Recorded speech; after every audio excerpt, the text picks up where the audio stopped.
আসসালামু আলাইকুম। তো আমি আসছি কুলুদিয়া আমিরাবাদ বাজারে। তো আমাদের নবচাষীর আউটলেট চালু হয়েছে। এই যে দেখতেছেন নবচাষীর পণ্য। তো নবচাষীর পণ্য কিনতে যদি কেন কিনবেন, কারণ এই বিষয়ে আমি বলতে চাই।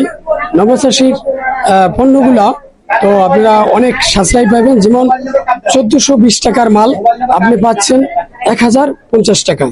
অতএব আমি দেখাইতে পারছি অনেক কিছু মাল এখানে আছে, বা দর্শক দেখতে পারবেন অনেক ভিড়।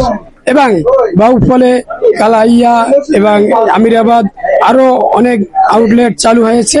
আপনারা যে যেখানে পারেন নবচাষীর আওতায় যুক্ত হন। আর নবচাষীর যুক্ত হওয়ার জন্য এখানে কিছু কার্ড আছে, কার্ড দেওয়া হয়। আপনারা এই কার্ডগুলা সংগ্রহ করবেন এবং সীমিত সময়ের জন্য কার্ড কিন্তু পরে পাবেন না। নবচাষীর বিস্তারিত তথ্য আমি কমেন্ট বক্সে দিয়ে রাখছি, আপনারা চাইলে ওখানে যোগাযোগ করতে পারেন। এবং সবার জন্য নবচাষীর পক্ষ থেকে আমি এনায়েত করি আপনাদেরকে জানাই সাদর অভিনন্দন ও ভালোবাসা। সবাই ভালো থাকবেন, নবচাষীর সাথে থাকবেন। আসসালামু আলাইকুম।